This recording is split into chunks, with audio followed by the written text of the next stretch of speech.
ஜெய ஸ்ரீ சாய்ராம், ஜெய் சாய்ராம், எங்கள் ஸ்ரீ சாய்ராம். ஓம் சாய்ராம். சாய் அன்பர்களுக்கு என் பணிவான வணக்கங்கள். இன்று பிறந்த நாள், திருமண நாள் கொண்டாடும் அனைவருக்கும் நம் சாயப்பாவின் பரிபூர்ணமான ஆசீர்வாதங்கள் கிடைக்கட்டும். இப்பொழுது நம் அனைவரும் ஒன்று சேர்ந்து நம்முடைய அனைத்து பிரார்த்தனைகளையும் சாயின் மலர் பாதங்களில் சமர்ப்பணம் செய்து நம் எல்லோருடைய பிரார்த்தனைகளையும் நம் சாயப்பா நிறைவேற்றி தர வேண்டும் என்று வேண்டிக் கொண்டு தாஸ்கனு மகாராஜ் இயற்றிய சாய்நாத ஸ்தவன மஞ்சரியை பாராயணம் செய்யலாம். ஓம் சாய்ராம். ஸ்ரீ சாய்நாத ஸ்தவன மஞ்சரி. ஸ்ரீ கணேசனை வணங்குகிறேன். எல்லாவற்றுக்கும் ஆதாரமானவனே மயூரேஸ்வரா, எல்லாவற்றுக்கும் சாட்சியாக விளங்குபவனே, கௌரியின் மகனே, ஓ எண்ணங்களுக்கு எட்டாதவனே, பெருத்த வைரனே, ஸ்ரீ கணபதி என்னை காப்பாற்று. நீ எல்லா கணங்களுக்கும் முதல்வனும் தலைவனும் ஆவாய். எனவே உன்னை கணேசன் என்பர். எல்லா சாஸ்திரங்களாலும் ஏற்றுக்கொள்ளப்பட்டவன் நீ. ஓ சாரதா, வாக்கின் தெய்வமே, நீ ஒளி வடிவமாக பிறக்கும் பதங்களின் தலைவி. உன்னுடைய இருப்பினால்தான் உலகத்தில் எல்லா நிகழ்ச்சிகளும் நடக்கின்றன. நீ எழுத்தாளர்களின் தேவதை. நீ எப்பொழுதும் தேசத்தின் அணிகலனாக விளங்குகிறாய். உனது எல்லையற்ற சக்தி எல்லாவற்றிலும் விளங்குகிறது. ஓ ஜெகதம்பா, உன்னை வணங்குகின்றேன். ஓ பூர்ண பிரம்மா, தெய்வீக தோற்றத்தின் மிக உயர்ந்த இறுதி நிலையில் உள்ளவனே, மகான்களுக்கு பிரியமானவனே, குணங்களோடு கூடிய உருவம் எடுத்தவனே, பண்டரிராயா, கருணை கடலே, எல்லையற்ற கருணை உடையவனே, பாண்டுரங்கா, ஓ நரகரி, நீ எல்லாவற்றின் சூத்திரதாரி, எல்லாவற்றையும் ஆட்டுவிக்கும் கயிற்றை தாங்கியவன். நீ ஜெகமெங்கும் வியாபித்துள்ளாய். எல்லா சாஸ்திரங்களும் உன்னுடைய உண்மையான உருவத்தை பற்றி ஆராய்ச்சி செய்கின்றன. வெறும் புத்தக அறிவு மட்டுமே பெற்றவர்களுக்கு நீ காணப்படுவதில்லை. ஓ சக்கரபாணி, அத்தகைய அறிவிலிகள் யாவரும் வெறும் வாத பிரதிவாதங்களிலேயே உழல்கிறார்கள். மகான்கள் மட்டுமே உன்னை அறிகிறார்கள். மற்றவர்கள் குழப்பத்தில் மூழ்கியவர்களாக மயங்கியவர்களாக உள்ளார்கள். உனக்கு பக்தியோடு கூடிய எனது நமஸ்காரத்தை சமர்ப்பிக்கின்றேன். ஓ 5 முகங்களை உடையவனே, சங்கரா, மனித மண்டையோடுகளாலான மாலை அணிந்தவனே, நீல நிறமுடைய கழுத்தனே, திகம்பரா, ஓங்கார ரூபா, பசுபதி, எவருடைய உதடுகளில் உனது நாமம் விளங்குகிறதோ அவர்களது துன்பங்கள் உடனடியாக விலகிவிடும். ஓ தூர்ஜடி, உன் நாமத்தின் மகிமை அத்தகையது. உனது பாதங்களை வணங்கி நான் இந்த துதியை எழுத முற்படுகிறேன். நீலகண்டா, இதற்கு உனது முழுமையான உதவியை எல்லா விதத்திலும் எனக்கு அளிப்பாய். இப்போது அத்ரி மகரிஷியின் குமாரரான தத்தரையும், லக்ஷ்மி தேவியின் குலதெய்வமான விஷ்ணுவையும், ஸ்ரீ துகாராம் முதலான எல்லா மகான்களையும், பின்னர் பக்தர்கள் அனைவரையும் வணங்குகின்றேன். சாயிநாதா, உமக்கு வெற்றி உண்டாகுக. பாவிகளை உயிர்ப்பவரே, அருள் நிறைந்தவரே, இப்பொழுது உமது பாதத்தில் எனது சிரத்தை வைக்கின்றேன். எனக்கு பயமற்ற நிலையில் உமது பாதுகாப்பை கொடு. நீ பூரணமான பிரம்மஸ்வரூபம், சுகங்களின் இருப்பிடம், மனிதர்களில் சிறந்தவனே, நீயே விஷ்ணு. எவருடைய பாதி உடலாக உமாதேவி இருக்கிறாளோ அந்த காமனை எரித்த சிவனும் நீயே. நீ மனித உருவெடுத்த பரமேஸ்வரன். நீ ஞான வானத்தின் கதிரவன்.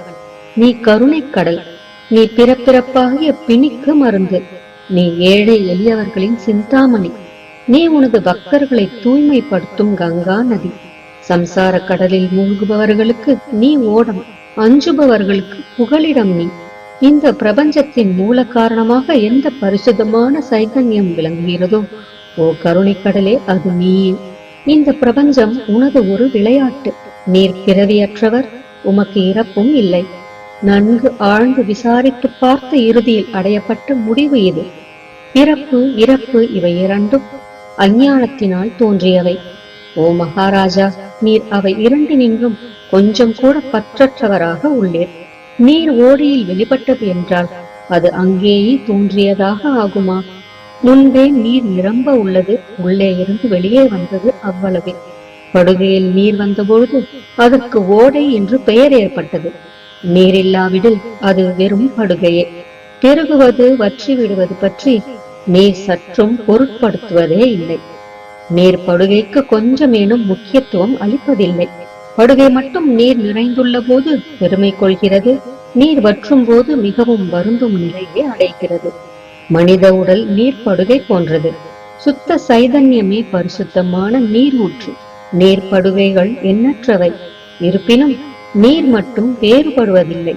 பிறப்பற்றவரான அருட்கடலே, உமது வஜ்ராயுதம் என் அஞ்ஞானமாகிய மலையை அடிக்கட்டும் என்று வேண்டுகின்றேன். இத்தகைய எண்ணற்ற தோற்றங்கள் இதுவரை பூமியில் ஏற்பட்டுள்ளன, இப்பொழுதும் இருந்து வருகின்றன, காலகிரமத்தில் இனிமேலும் ஏற்பட போகின்றன. அந்த ஒவ்வொரு தோற்றத்துக்கும் ஒரு தனி பெயரும் குலமும் கிடைக்கிறது. அதன் மூலம் உலகத்தில் அவற்றை பிரித்தறிகிறார்கள். சைதன்யத்தை பொறுத்தவரை நான் நீ என்று கூறுவது பொருந்தாது. இருமை என்பதே எங்கு இருப்பதற்கு இடம் இல்லையோ அதே உண்மையில் சைதன்யம் எனப்படுவது. மேலும் உண்மையில் சைதன்யம் பிரபஞ்சம் முழுவதையும் வியாபித்து உள்ளது. பின் நான் நீ என்ற பாவனை எவ்வாறு பொருந்தும்? மேகத்திலிருந்து பிறக்கும் நீர் ஒரே தன்மையானது. பூமியின் மேல் இறங்கிய பிறகு அதற்கு பற்பல வேறுபாடுகள் ஏற்படுகின்றன. கோதாவரி நதிப்படுகையில் விழுந்த நீர் கோதாவரி என்று அழைக்கப்படுகிறது. கிணற்றில் விழுந்த நீருக்கு அத்தகைய மேன்மை இல்லை. மகான்களின் உருவமாகிய கோதாவரியில் உள்ள நீர் நீங்கள். நாங்கள் குளம், குட்டை, கிணறு போன்றவர்கள். நம்மிடையே உள்ள வேறுபாடு இதுவே. எங்களுடைய வாழ்வின் உண்மையான குறிக்கோளை அடைய நாங்கள் உங்களிடம் வர வேண்டும். எப்பொழுதும் கரம் கூப்பி உங்களை சரணடைய வேண்டும். ஏனெனில் நீங்கள் புனிதத்தின் உறைவிடம். கோதாவரி நதிக்கு பாத்திரத்தினால் படுகையினால் புனிதம் ஏற்பட்டது. வெறும் நீரை மட்டுமே நோக்குவோமாகில் அது எங்கும் ஒரே விதமானது. கோதாவரி நதிப்படுகை புனிதம் வாய்ந்ததென்பது தீர்மானிக்கப்பட்ட உண்மை. அதனை தீர்மானிப்பதற்கு பூமியின் நல்ல தன்மை, தீயத்தன்மை ஆகியவையே உதவி செய்கின்றன என்பதை நோக்கவும். மேகத்தினின்று வந்த நீரின் புனிதத்தை எந்த பூமி பாகம் மாற்றவில்லையோ அந்த பாகத்தை சாஸ்திரம் அறிந்தவர்கள் கோதா என்று அழைத்தார்கள். மற்ற இடங்களில் விழுந்த நீர் அந்தந்த மண்ணின் குணத்தை ஏற்றுக்கொண்டது. தோற்றத்தின் போது இனிமையாயிருந்த நீர் அசுத்தமாகவும் கசப்பாகவும் உப்பாகவும் ஆயிற்று. அவ்வாறே ஓ குருநாதா, எந்த சரீரத்தில் 6 வைரிகளின் மாசு ஏற்படவில்லையோ அந்த புனிதமான சரீரத்துக்கு மகான் என்ற பெயர் பொருந்தும். எனவே மேன்மையும் புனிதமும் பொருந்திய மகான்களை அந்த கோதாவரி என்றே கூறுகின்றேன். எல்லா ஜீவர்களிலும் உங்களது தகுதி மிகச் சிறந்ததாக உள்ளது. பிரபஞ்சத்தின் ஆரம்ப காலத்திலிருந்தே கோதாவரி ஏற்பட்டு உள்ளது. நீரும் முழுமையாக நிரம்பி உள்ளது. இன்று வரை அதற்கு குறைவு ஏற்படவில்லை. ராவணனுடைய வயிறு கோதாவரியின் கரைக்கு வந்தபொழுது இருந்த அதே நீர் இன்று வரை எவ்வாறு இருக்கும் என்று பாருங்கள். படுகை மட்டும் அதே. நீர் கடலை அடைந்தது. நீர் படுகையின் புனிதத்தன்மை மட்டும் இன்று வரை நிரந்தரமாக உள்ளது.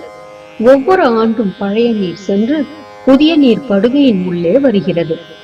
பாபா அதே நியாயம் உங்களுக்கும் பொருந்தும்.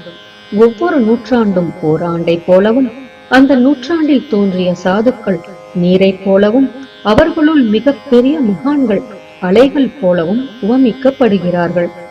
இந்த மகான்களின் உருவமாகிய கோதாவரியில் முதல் ஆண்டில் சனதர், சனகர், சனந்தனர் முதலியோரின் வெள்ளம் ஏற்பட்டது. பின்னர் நாரதர், தும்புரு, பிரகலாதன், பலிராஜா, சபரி, அங்கதன், வாயுகுமாரி, விதுரர், கோபர்களும் கோபிகைகளும் தோன்றினர். இவ்வாறு இன்று வரை ஒவ்வொரு நூற்றாண்டிலும் ஒன்றன் பின் ஒன்றாக மகான்களின் வெள்ளம் ஏற்பட்டு வந்துள்ளது. நான் அதனை வர்ணிப்பதற்கு இயலாதவனாக உள்ளேன். ஓ சாயிநாதா, இந்த நிகழும் நூற்றாண்டில் மகான்களின் தோற்றமாகிய கோதாவரியில் நிச்சயமாக உமது வெள்ளம் வந்துள்ளது. எனவே உமது திவ்ய சரணார விந்தங்களுக்கு வந்தனை செய்கின்றேன். மகாராஜா, எனது துர்குணங்களை கொஞ்சம் கூட பொருட்படுத்த வேண்டாம். நான் ஏழை, எளியவன், அஞ்ஞானி, பாவிகளுக்குள்ளே தலை சிறந்தவன், எல்லா துர்குணங்களும் பொருந்தியவன். ஆனால் என்னை நிராகரிக்க வேண்டாம். பரிசக்கள் இரும்பினுடைய குறைகளை பொருட்படுத்துவதில்லை. கோதாவரி நதி தன்னை அடைந்த கிராமத்து சிறு ஓடைகளை திருப்பி அனுப்புவதில்லை. உங்களுடைய அருள் நோக்கை செலுத்தி என்னிடமுள்ள எல்லா தீய குணங்களையும் விரைவாக அழித்து விடுங்கள். அடியேனுடைய வேண்டுதல் இதுவே. பரிசக்கல்லின் தொடர்பு ஏற்பட்டும் இரும்பின் இரும்புத்தன்மை அழிக்கப்படாவிட்டால் குருநாதா, அது பரிசக்கல்லின் பெருமைக்கு இழுக்கு. என்னை பாவியாகவே இருக்கும்படி வைக்காதீர். தாங்கள் தாழ்வும் அடைய வேண்டாம். நீங்கள் பரிசுக்கல், நான் இரும்பு. எனது அவமானம் உமதே என்பதை பாருங்கள். குழந்தை எப்பொழுதும் தவறுகள் செய்கிறது, ஆனால் தாய் சினம் கொள்வதில்லை. இதை நினைவில் கொண்டு எனக்கு உங்கள் அருளாகிய பிரசாதத்தை அளிப்பீராக. ஓ சத்குரு சாய்நாதா, நீயே எனது கற்பகத்தரு. சம்சார சாகரத்தை கடக்க உதவும் சிறந்த படகு நிச்சயமாக நீயே. நீயே காமதேனு, சிந்தாமணி. நீ ஞான வானத்தின் கதிரவன். நீ நற்குணங்களின் பெரும் சுரங்கம். ஸ்வர்க்கத்திற்கு செல்ல உதவும் படிகளும் நீயே. ஓ புண்ணியங்களின் இருப்பிடமே, சுத்திகரிப்பவரில் சிறந்தவரே. ஓ சாந்தமூர்த்தியே, ஆனந்தத்தின் உறைவிடமே. பிரம்மஸ்வரூபா, பரிபூரணனே, வேறுபாடு அற்றவனே, ஞானக்கடலே. ஓ ஞானத்தின் உருவமே, மனிதர்களில் சிறந்தவனே. பொறுமை, சாந்தி ஆகியவற்றின் உறைவிடமே, பக்தர்களின் இளைப்பாறும் இடமே. என்பால் மகிழ்வு நிறைந்த உன் அருள் நோக்கை செலுத்து.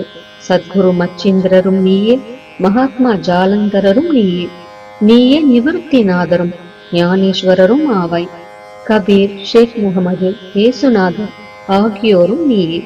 நீயே போதலாவும் சாவதாமாலியும், உண்மையில் ராமதாசரும் நீயே. சாய்நாதா, நீயே துகாரம், சகாராம் மகாராஜும் மாணிக்க பிரபுவும் நீயே. உமது இந்த அவதாரம் உண்மையில் அறிய முடியாத விதமாக உள்ளது. தங்களுடைய ஜாதியை பற்றி எவரும் அறிந்து கொள்ளும்படி தாங்கள் விடவில்லை. சிலர் உங்களை முஸ்லிம் என்கின்றனர், சிலர் அந்தனர் என்கின்றனர். கிருஷ்ணனுக்கு சமமான லீலைகளை தாங்கள் செய்கிறீர்கள். ஸ்ரீ கிருஷ்ணரை பார்த்து பலரும் பலவிதமாக பேசினர். சிலர் எதுகுலத்து அரிய ஆபரணம் என்றனர், சிலர் இடையன் என்றனர். யசோதை மென்மையான குழந்தை என்றாள். கம்சன் மகா காலன் என்றான். உத்தவர் அன்பு வடிவானவன் என்றார். அர்ஜுனன் பூர்ண ஞானி என்றான். அவ்வாறே தங்களை பற்றியும் தத்தமது மனதில் நிச்சயப்படுத்தியதற்கு தக்கபடி அவரவர்கள் அழைக்கின்றனர். மசூதி உங்களது இருப்பிடம். உமது காதுகள் குத்தி இருக்கப்படவில்லை. உங்களது பாதியா சரங்கையும் பார்த்துவிட்டு உங்களை முஸ்லிம் என்று கூறுவது பொருத்தமாகவே உள்ளது. அவ்வாறே கருணை வடிவான உமது அக்னி வழிபாட்டை பார்த்து நீங்கள் இன்றுதான் என்று எங்கள் மனதில் நிச்சயம் ஏற்பட்டது.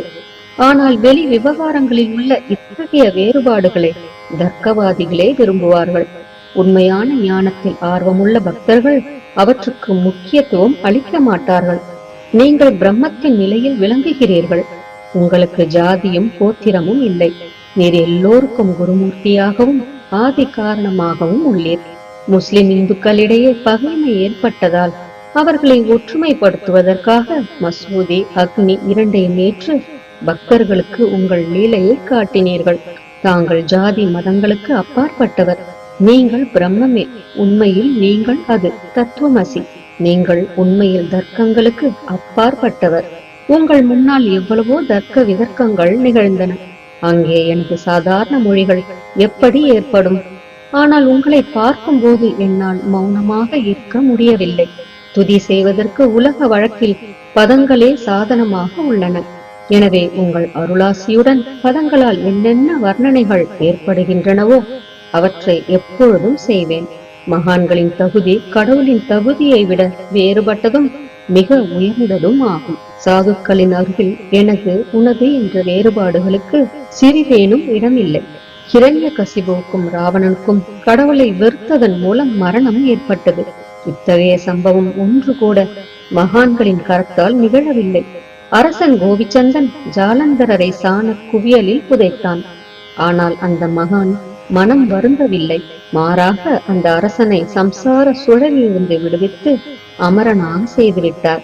இத்தகைய மகான்களின் மேன்மையை எவ்வாறு வர்ணிப்பேன்? மகான்கள் சூரியனை போன்றவர்கள். அவர்களின் கருணை ஒளிமயமானது. மகான்கள் சுகம் தரும் சந்திரனை போன்றவர்கள். அவர்களது அருள் சந்திரனுடைய ஒளி போன்றது. மகான்கள் இதமளிக்கும் கஸ்தூரி போன்றவர்கள். அவர்களின் அருள் அதன் நறுமணம் போன்றது. மகான்கள் ரசம் நிரம்பிய கரும்பு போன்றவர்கள். அவர்களது அருள் அதன் இன்சுவை போன்றது. மகான்கள் நல்லவரிடமும் தீயவரிடமும் ஒரே விதமாக நடந்து கொள்கிறார்கள். மாறாக பாவிகளிடமே எல்லையற்ற அன்பு உள்ளவர்களாக உள்ளார்கள். கோதாவரி நதியின் நீரில் அழுக்கடைந்த துணிகளே துவைப்பதற்காக வருகின்றன. சுத்தமானவை கோதாவரியினின்று வெகு தொலைவில் பெட்டியிலேயே தங்குகின்றன. பெட்டியில் வைக்கப்பட்டிருந்த அந்த துணியும் ஒருமுறை கோதாவரியின் படுகையில் நன்றாக துவைப்பதற்காக வந்தது. இந்த உவமையில் பெட்டிதான் வைகுந்தம். நீங்களே கோதாவரி, நம்பிக்கையே படிதுரை, ஜீவாத்மாக்களே துணிகள். 6 வித விகாரங்களே அவைகளை பற்றியுள்ள அழுக்கு. உங்களது பாதார விந்தங்களை தரிசிப்பதே கோதாவரி ஸ்நானமாகும். எல்லா அழுக்குகளையும் போக்கி சுத்தப்படுத்துவதில் நீர் மிகுந்த சாமர்த்தியசாலி. சம்சாரத்தில் உழலும் ஜனங்களாகிய நாங்கள் மேலும் அழுக்கு படிந்தவர்களாக உள்ளோம். எனவே மகான்களின் தரிசனம் பெறுவதற்கு உரிமை பெற்றவர்கள் நாங்கள். கோதாவரி நதியில் நீர் நிரம்பி உள்ளது. படிதுறையில் துவைப்பதற்கான அழுக்கு துணிகள் உள்ளன. அவை அப்படியே துவைக்கப்படாமல் கிடந்தால் அது உண்மையில் கோதாவரிக்கு இழுக்கு ஆகும். நீங்கள் அடர்ந்த நிழலும் குளிர்ச்சியும் தரும் சிறந்த மரம். நாங்கள் உண்மையில் பாதசாரிகள். கதிரவன் தாபத்திரங்களாகிய வெயிலால் எங்களை சுட்டு எரிக்கின்றான். அவனுடைய தாபத்திலிருந்து கருணை கூர்ந்து, ஓ குருராயா, எங்களை காப்பாற்றும். உங்கள் நல்லருளின் குளிர் நிழல் இவ்வுலகிற்கு அப்பாற்பட்ட தன்மை அது. மரத்தின் அடியில் அமர்ந்ததும் ஒருவன் மேலே இருந்து வெயிலை உணர்வானாகின் அந்த மரத்தை எவர் நிழல் தரும் மரம் என்று கூறுவர். உமது அருளின்றி உலகில் நன்மை என்பது ஏற்படுவது இல்லை. தர்மத்தை நிலைநிறுத்துவதற்காக சேஷசாயி அர்ஜுனனுக்கு நண்பனானான். விபீஷணன் சுக்ரீவனுடைய அருளினாலேயே அரசன் ஸ்ரீராமனின் அருகாமையை அடைந்தான். மகான்களின் மூலமாகத்தான் ஸ்ரீஹரி மேன்மை அடைந்தார். எந்த பிரம்மத்தை பற்றி வேதங்களில் கூட வர்ணிக்கப்படவில்லையோ அத்தகைய பிரம்மத்தை உலகத்தில் சகுனமாக செய்து வெட்க வைத்தார்கள் மகான்கள். தாமாஜி என்ற பக்தர் வைகுந்தபதியும் ருக்மணிவரனுமாகிய இறைவனை ஒரு மகா தாழ்ந்த குலத்தவராக உருவெடுக்கும்படி செய்தார். சோகமேளா என்ற பக்தர் ஜெகதாத்மா ஆன இறைவனை தமது எருமைகளின் சவத்தை எடுக்கும்படி செய்தார். மகான்களின் பெருமையை உணர்ந்த ஜெகஜீவனாகிய இறைவன் அவர்களுக்காக தண்ணீரும் சுமந்தான். உண்மையில் மகான்கள் சச்சிதானந்த பிரபுவாகிய இறைவனின் எஜமானர்கள் ஆவார்கள். இப்போது அதிகம் சொல்வதற்கு எனக்கு வரவில்லை. நீயே எங்களுடைய தாயும் தந்தையும். ஓ சத்குரு சாய்நாதா, ஷீரடி கிராமத்தில் வசிப்பவரே, பாபா, உமது லீலைகளின் உண்மையான பொருளை எவரும் அறியவில்லை. அவ்வாறிருக்க எனது வெற்று வார்த்தைகள் எவ்வாறு அவற்றை விளக்க முடியும் சொல்லுங்கள். ஜீவன்களுக்கு ஓய்வளிக்கும் பொருட்டு தாங்கள் ஷீரடியில் வந்தீர்கள். அகல்களில் நீரூற்றி விளக்கேற்றி நீங்கள் எரிய வைத்தீர்கள். 7 சான் நீளமுள்ள குறுகிய மரப்பலகையை நீங்கள் படுத்துக் கொள்ளும் கட்டிலாக்கி உங்கள் யோக சாமர்த்தியத்தின் சக்தியை பக்தர்களுக்கு காட்டினீர்கள். அநேக பெண்மணிகளின் மலட்டு தன்மையை நீக்கி அருளினீர்கள். எத்தனையோ வியாதிகளை ஒதியின் மூலம் குணப்படுத்தினீர்கள். இவ்வுலக சம்பந்தமான துன்பங்களை நீக்குவது உமக்கு ஒரு பொருட்டே அன்று. யானை ஒன்று இரும்பை ஒரு சுமையாக எவ்வாறு கருதும்? இப்போது குருராயா, இந்த எளியவன் பால் கருணை காட்டுவீராக. நான் உமது பாதங்களை அண்டியுள்ளேன். என்னை திருப்பி அனுப்பிவிடாதீர்கள். நீர் அரசருக்கெல்லாம் அரசர், குபேரனுக்கும் குபேரர், வைத்தியருக்கெல்லாம் வைத்தியர். உங்களை விட சிறந்தவர் எவரும் இலர். மற்ற தெய்வங்களை பூஜிப்பதற்கு அதற்கு தகுந்த சிறப்பு உபகரணங்கள் உள்ளன. ஆனால் உம்மை பூஜிப்பதற்கு உலகில் பொருட்களே இல்லை. சூரியனுடைய இல்லத்தில் தீபாவளி பண்டிகை வந்ததென்றால் எப்பேற்பட்ட பொருட்களை கொண்டு அதை கொண்டாடுவோம். சமுத்திரத்தின் தாகத்தை தீர்க்க இந்த புவியிடத்தில் நீர் இல்லை. நெருப்பை உஷ்ணப்படுத்த எங்கிருந்து அக்னி கொண்டு வருவது? ஓ ஸ்ரீ சமர்த்தா குருராயா, பூஜைக்குரிய பொருட்கள் யாவும் உண்மையில் உமது ஆத்மாவின் அம்சமாய் உள்ளன. மேற்கூறப்பட்டவையெல்லாம் தத்வருஷ்டியால் கூறப்பட்ட பேச்சுக்களே அன்றி என் மனதில் அனுபவத்தால் ஏற்பட்டவை அன்று. அனுபவம் இன்றி கூறப்படும் பதஜாலங்கள் வீணே ஆகும். போகட்டும், உலக வழக்கத்தின்படி உமக்கு நான் பூஜை செய்யலாம் என்றால் அதனை செய்வதற்கு தேவையான திறமை எனக்கு இல்லை எனது குருநாதா. பலவித கற்பனைகள் செய்து உமக்கு பூஜை செய்கிறேன். அருள் மிகுந்தவரே, அடியனுடைய அத்தகைய பூஜையை ஏற்றுக்கொள்வீராக. இப்பொழுது அன்பு கண்ணீரால் உமது பாதங்களை கழுவுகின்றேன். உண்மையான பக்தியாகிய சந்தனத்தை அரைத்து உமக்கு பூசுகின்றேன். எனது அழகிய பதங்களாகிய இந்த கவனியை உமக்கு அணிவிக்கின்றேன். பிரேமை என்ற மலராகிய மாலையை உமது கழுத்தில் அணிவிக்கின்றேன். எனது துர்க்குணங்களாகிய தூபத்தை உமக்கு முன்பு எரிய விடுகின்றேன். அது மிக தீய பொருளாயினும் அதனின்று தீய வாசனை எழுவதில்லை. சத்குருவுக்கு முன்பு அன்றி வேறு எங்கெங்கு தூபம் எரியவிடப்படுகிறதோ அங்கெல்லாம் தூப பொருளுக்கு ஏற்படும் நிலை வருமாறு தூப திரவியத்திற்கு அக்னியின் ஸ்பரிசம் ஏற்பட்ட மாத்திரத்தில் அதனது நறுமணம் என்ற நல்ல குணம் அதனை விட்டுவிட்டு சென்று விடுகிறது. உமது எதிரே இதற்கு மாறாக நிகழ்கிறது. தீய தன்மைகள் அக்னியில் எரிந்து விடுகின்றன. உலகம் பார்த்து மகிழும்படி சத்குணம் எவ்வித குறைவுமின்றி தங்கிவிடுகிறது. மனிதனுடைய தீய குணங்கள் யாவும் எரிந்த பின் மனம் மாசற்றதாகிறது. கங்கையிலுள்ள மாசுகள் நீங்கியவுடன் அவள் இயல்பாகவே புனிதமடைகின்றாள். மாயை மோகம் என்ற தீபத்தை உமக்கு சுற்றுகின்றேன். அதன் மூலம் எனக்கு வைராக்கியம் என்ற ஒளி கிடைக்கும். உனக்கு அமர்வதற்கு சுத்தமான நம்பிக்கை என்ற சிம்மாசனத்தை அளிக்கின்றேன். அதனை ஏற்று பக்தி என்ற நைவேத்தியத்தையும் எடுத்துக்கொள்வாயாக. பக்தி நைவேத்தியத்தை நீ உண்டுவிட்டு அதனது ரசத்தை எனக்கு கொடு. ஏனெனில் நான் உமது பச்சிலும் குழந்தை. உனது பாலில் எனக்கு உரிமை உண்டு.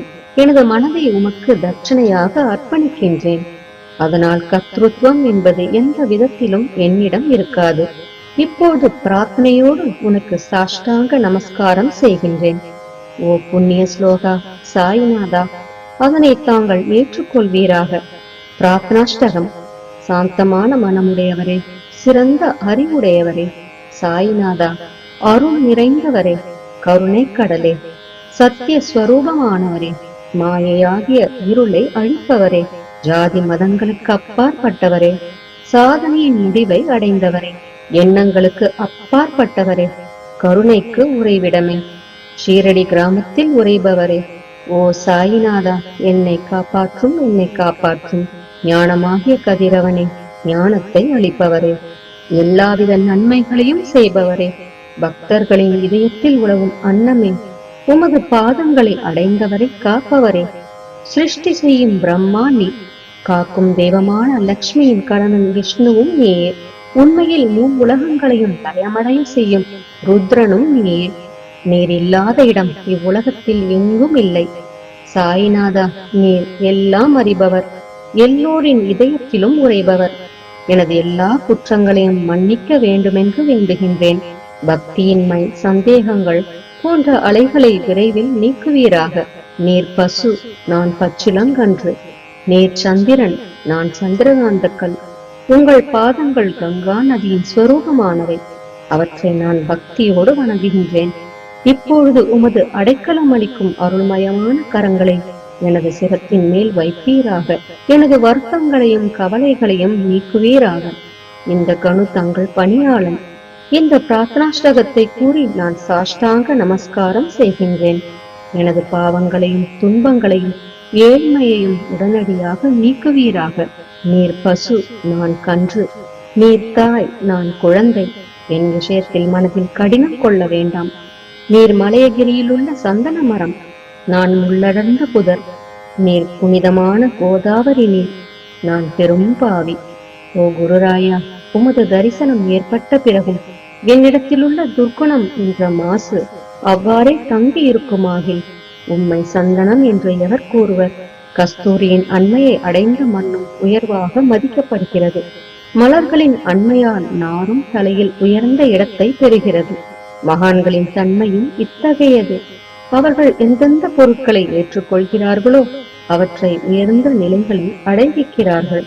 சிவபெருமான் விபூதி, கோவணம், நந்தி ஆகியவற்றை ஏற்றுக்கொண்டதால் எல்லா திக்குகளிலும் அந்த பொருட்களுக்கு மிகவும் மதிப்பு ஏற்பட்டுள்ளது. இடையர்களை மகிழ்விக்கும் பொருட்டு பிருந்தாவனத்திலும் யமுனை நதிக்கரையிலும் ஜகத்துக்கெல்லாம் இறைவனானவன் தைக்காலா என்ற விளையாட்டை விளையாடினான். ஞானிகள் அவ்விளையாட்டையும் உயர்வாக மதிக்கிறார்கள். அவ்வாறே நான் துராசாரி ஆயினும் உம்மை அடைந்துள்ளேன். ஓ குருராயா, எனவே இதை பற்றி உம் உள்ளத்தில் எண்ணிப்பாரும். ஓ குருராயா, ஈகத்திலும் பரத்திலும் எந்தெந்த பொருட்களை சுகமென்று என் மனம் சந்தேகமர கருதுகின்றதோ அவற்றையெல்லாம் நிறைவேற்ற வேண்டும். உமது கருணையினால் இவ்வாறு செய்துவிடும். எனது மனதை அடக்கிவிடும். சமுத்திரத்தை இனிமையாக செய்துவிட்டால் பிறகு உப்புத்தன்மையை பற்றிய பயம் இல்லை. சமுத்திரத்தை இனியதாக்கும் சக்தி உண்மையில் உமக்கு உண்டு. எனவே தாஸ்கனுவின் இந்த வேண்டுதலை நிறைவேற்றுவேன். என்னிடம் என்னென்ன குறைகள் உள்ளனவோ அவை அனைத்தும் உமதே. சித்தருக்கெல்லாம் அரசனான உமக்கு குறை என்பது பொருந்தாது. இப்போது அதிகமாக சொல்வது எதற்காக? நீரே எனக்கு ஆதாரம். தாயினுடைய இடுப்பிலுள்ள குழந்தை இயல்பாகவே பயமற்று இருக்கிறது. ஓ மகாராஜா, இந்த துதியை எவரவர்கள் அன்புடன் படிக்கிறார்களோ கேட்கிறார்களோ அவரவர்களுடைய விருப்பங்களை நிறைவேற்றுவேர். இந்த துதியை படிப்பவர்களின் கேட்பவர்களின் 3 வித தாபங்களும் ஓர் ஆண்டுக்குள் விலகிவிடும் என்பதே இந்த துதியின் மேல் உமது நிரந்தரமான அருளாசியாக இருக்கட்டும். ஸ்நானம் முதலியவற்றை செய்து சுத்தமாக ஆன பின் உங்கள் மனதில் சுத்தமான பக்தியோடு தினமும் இந்த துதியை படிக்கவும். இவ்வாறு செய்ய முடியாவிட்டால் ஒவ்வொரு வியாழக்கிழமை அன்றும் மனதில் சத்குரு மூர்த்தியை இருத்தி படிக்கவும். அதுவும் கூட இயலாவிடில் ஏகாதசி தோறும் அதன் விளைவுகளை பார்ப்பதற்காக இந்த துதியை படியுங்கள். துதியை படிப்பவர்களுக்கு இறுதி கணத்தில் உயர்ந்த நிலையில் குருமூர்த்தி அளிப்பார். நான் சொல்வதை கேட்டுக் கொண்டிருப்பவர்களே, இவ்வுலகியல் ஆசைகளை அவர் விரைவில் நிறைவேற்றுவார். இந்த துதியை பாராயணம் செய்வதால், மீண்டும் மீண்டும் படிப்பதால் முட்டாள்கள் அறிவாளிகள் ஆவார்கள். எவருக்காயினும் வாழ்நாள் குறைவாக இருப்பின் அவர்கள் இதை படிப்பதால் 100 ஆண்டு ஆயுள் உள்ளவர்கள் ஆவார்கள்.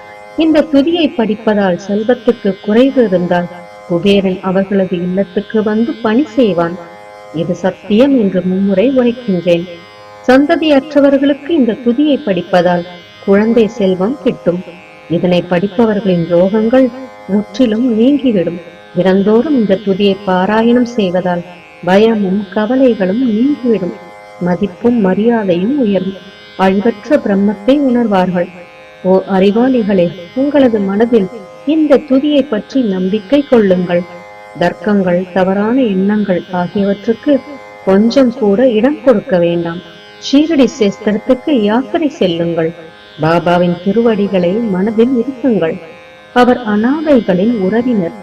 பக்தர்களின் விருப்பங்களை பூர்த்தி செய்யும் கற்பகத்தரு.